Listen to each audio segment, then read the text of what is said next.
কি ভয়ঙ্কর অবস্থা। ভূমিকম্প যখন হচ্ছে সেই সময়তে সিগন্যালে সমস্ত গাড়ি যেখানে যেখানে গাড়ি ছিল সেখানে সেখানে গাড়িগুলো দাঁড়িয়ে গেছে এবং তারপর গাড়ির ভেতর থেকে যারা মোবাইলে রেকর্ড করেছে এই বিভৎস দৃশ্য, এই আতঙ্কের দৃশ্য, দেখুন সেই ছবি কিভাবে রাস্তাঘাট পর্যন্ত মানে যেন মনে হচ্ছে কোনো খেলা, মেলার কোনো নাগরদোলা সেরকম টাইপের একদম এদিক ওদিক করে দুলতে থাকছে। এই ভয়ঙ্কর ছবিগুলো সত্যি সত্যি আতঙ্ক তৈরি করেছে। থর থর মায়ানমার বলছি আমরা, সত্যি সত্যি মায়ানমার থরথর করে কাঁপছে। তার অভিঘাত কি ভয়ঙ্কর, বিশাল, কি এমন পরিবর্তন ঘটছে। আমরা বারবার করে বলছিলাম যে টেকটনিক প্লেটের কথা, ভৌগোলিক অবস্থান আমাদের রীতিমতো ভয়ের জায়গায় দাঁড় করাচ্ছে। কেন, কি এমন আছে এই ইন্ডিয়া প্লেট, এই ইউরেশিয়া প্লেট, কেন প্রত্যেক মুহূর্তে সংঘর্ষ হচ্ছে এবং আমাদের আতঙ্কের জায়গা কোথায় রয়েছে, কোথায় আমাদের ভয়ের জায়গা রয়েছে। আবহাওয়াবিদ সুজিব করের সঙ্গে কথা বলেছিলাম আমরা, কি জানিয়েছেন উনি শুনবো। আজকে যে ভূমিকম্প সংঘটিত হয়েছে সেটা মূলত তার উপকেন্দ্রটা ছিল ডাউকি চ্যুতিরেখা এবং ভারত মায়ানমার সীমান্তে হিমালয়ের যে চ্যুতিরেখা সেই চ্যুতিরেখার সংযোগস্থলে, যে কারণের জন্যে এই কম্পনের তীব্রতা তুলনামূলকভাবে অনেক বেশি অনুভূত হয়েছে। অপরদিকে এই কম্পনের তীব্রতা হিমালয়ান ফ্রন্ট চ্যুতিরেখার দ্বারা স্থানান্তরিত হয়ে গেছে দক্ষিণ পূর্ব এশিয়ার দিকে এবং যার ফলে আলটিমেটলি কিন্তু থাইল্যান্ডে ভয়ঙ্করভাবে এই ভূমিকম্পের প্রভাব আমরা লক্ষ্য করেছি। মায়ানমারের সৃষ্ট ভূমিকম্প এতখানি জায়গা জুড়ে, এমনকি পড়শি দেশগুলোতেও কি করে তার এত বড় ধ্বংসলীলা চালালো সেই নিয়ে সুজিববাবু বলছিলেন। কিন্তু এর পাশাপাশি যেভাবে আমরা ছবিগুলো দেখতে পাচ্ছি, যে সত্যি চোখে জল এনে দেয়, যে কিভাবে এই সুউচ্চ অট্টালিকাগুলো যেগুলো মুহূর্তের মধ্যে ধ্বংস হয়ে যাচ্ছে, সেখান থেকে যারা প্রাণ হাতে করে বেরোতে পেরেছেন তাদের তো ঠিক আছে, তাও বেঁচে গিয়েছেন, কিন্তু বহু মানুষ, বিশেষ করে যারা নির্মীয়মান বিল্ডিংটিতে কাজ করছিলেন, তারা অনেক শ্রমিক আটকে পড়েন এবং সেই আটকে পড়া যে ধ্বংসাবশেষ, যে বাড়ির যে ধ্বংসাবশেষ, তার মধ্যে থেকে চেষ্টা করা হচ্ছে উদ্ধারের চেষ্টা করা হচ্ছে, যে কোনোভাবে যদি কাউকে আটকানো থেকে যদি বাঁচানো যায় বা যাদের প্রাণ রক্ষা করা সম্ভব হয়। আর এর পাশাপাশি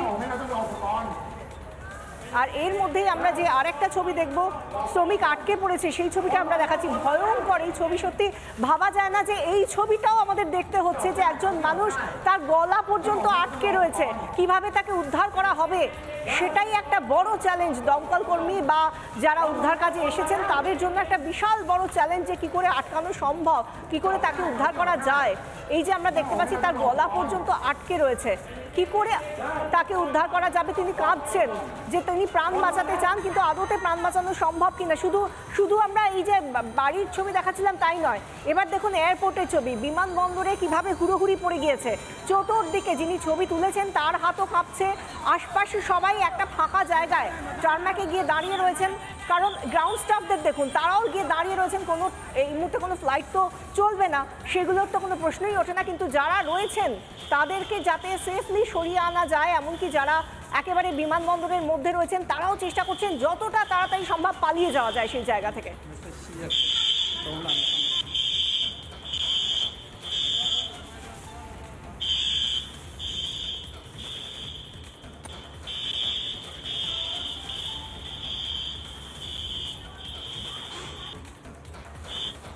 জোড়া ভূমিকম্পের ফল আমরা দেখতে পাচ্ছি মায়ানমারে কি বিভৎস হয়েছে, তার পাশাপাশি ব্যাংককে আমরা কি কি ছবি দেখেছি সেগুলোও আমরা সারা দিন ধরে ভাবছি যে কি করে এতটা দূরত্ব, যেখানে যে এপিসেন্টার ভূমিকম্পের তার থেকে 900 কিলোমিটার দূরে ব্যাংকক, তাহলে কি করে এতটা প্রভাব পড়তে পারলো।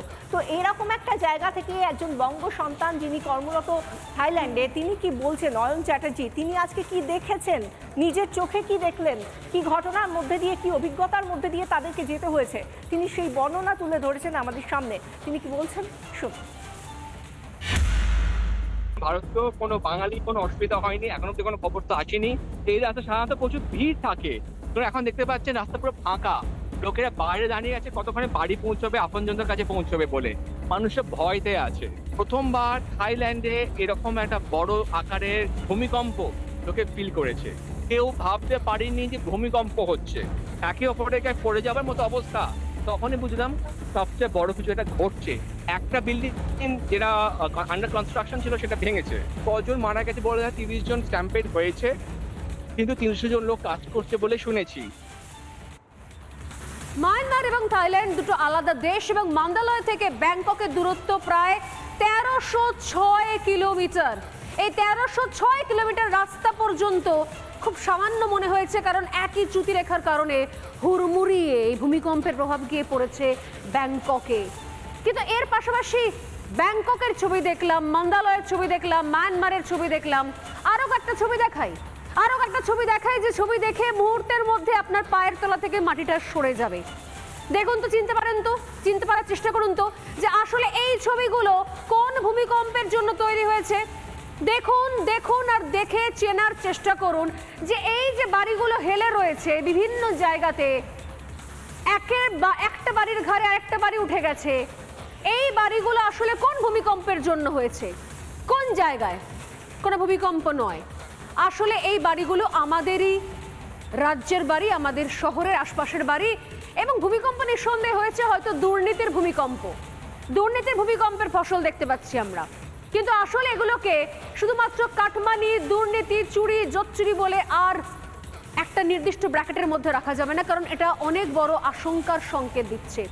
কারণ এই শহর, এই রাজ্যের দক্ষিণবঙ্গ যে চ্যুতিরেখার কথা বলা হচ্ছে, সেই চ্যুতিরেখা বরাবর যদি আমরা আরো বেশি এগোতে থাকি, পশ্চিমের দিকে ব্যাংকক থেকে, মান্দালয় থেকে পশ্চিমে ঢুকতে থাকি, তাহলে আমাদের রাজ্য পড়ে। এবং সেই চ্যুতিরেখার উপরে কিন্তু একের পর এক প্রাসাদোপম অট্টালিকা রয়েছে। দক্ষিণ কলকাতার নাম করা এক সুউচ্চ বহুতল রয়েছে। কোথাও কি বিপদ চুপটি করে ওত পেতে বসে আছে? কি বলছেন সুজিব কর, দেখুন। কলকাতা বা তার পার্শ্ববর্তী অঞ্চলে যেটা আপনারা প্রশ্ন করছেন, সেখানে যদি এই ধরনের ভূমিকম্প সংঘটিত হয় তাহলে কিন্তু তাসের ঘরের মতো পুরো শহরটাই হারিয়ে যেতে পারে। তার কারণ হলো কলকাতার মাটির তলদেশ ফাঁপা। কলকাতাতে আপনারা জানেন যে কোনো ভূমিকম্প ছাড়াই বেশ কিছু বাড়ি হেলে পড়েছে, যে পলিরাশি দিয়ে তৈরি। সেখানে কিন্তু এই ধরনের কম্পন যদি সংঘটিত হয় তাহলে তলদেশের মাটিতে লিকুইফ্যাকশন ঘটবে, অর্থাৎ মাটি ধীরে ধীরে জলের সঙ্গে মিশে গিয়ে দই বা ঘোলের মতো হয়ে যাবে। বেসিক্যালি কলকাতা শহর সম্পূর্ণভাবে একটা আনপ্ল্যান্ড গ্রোথ বিভিন্ন দিকে গজিয়ে উঠেছে এবং বর্তমানে যে সমস্ত কনস্ট্রাকশনগুলো হচ্ছে সেই লোড কোনো অংশে কলকাতা শহরের নেওয়ার মতো ক্ষমতা আছে কিনা সেটা কিন্তু বিচার্য বিষয়। আমরা শুনছিলাম কি বলছিলেন সুজিব কর, একজন অত্যন্ত প্রাজ্ঞ ব্যক্তি যার কাছ থেকে আমরা বিভিন্ন সময় এই কথাগুলো জানতে পারি। কিন্তু তারপরেও কি আমরা সত্যি শিক্ষা নিচ্ছি? কারণ এত বড় একটা ভূমিকম্প একটা দেশ থেকে অন্য সমস্ত দেশগুলোর প্রভাব ফেলছে।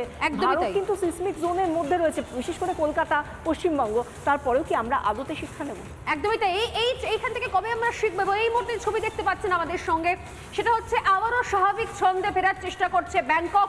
এই মুহূর্তে ব্যাংককের লেটেস্ট ছবি দেখাচ্ছি বাংলা প্রাইম টাইমে, একমাত্র বাংলা নিউজ চ্যানেল যেখানে এই মুহূর্তে এই লাইভ ছবি আপনারা দেখতে পাচ্ছেন। এবং এর সঙ্গে প্রশ্ন করব, মান্দালয় থেকে ব্যাংককের ডিস্টেন্স ছিল 1300 কিলোমিটারের কাছাকাছি, মান্দালয় থেকে কলকাতার ডিস্টেন্স 800 কিলোমিটারের কাছাকাছি। অর্থাৎ কোথাও কোন জায়গাতে ভয়ের জায়গা রয়েছে, সচেতন হওয়ার অবকাশ এখনো হয়তো রয়েছে, ভাবতেই পারেন, আমাদের ভাবা উচিত।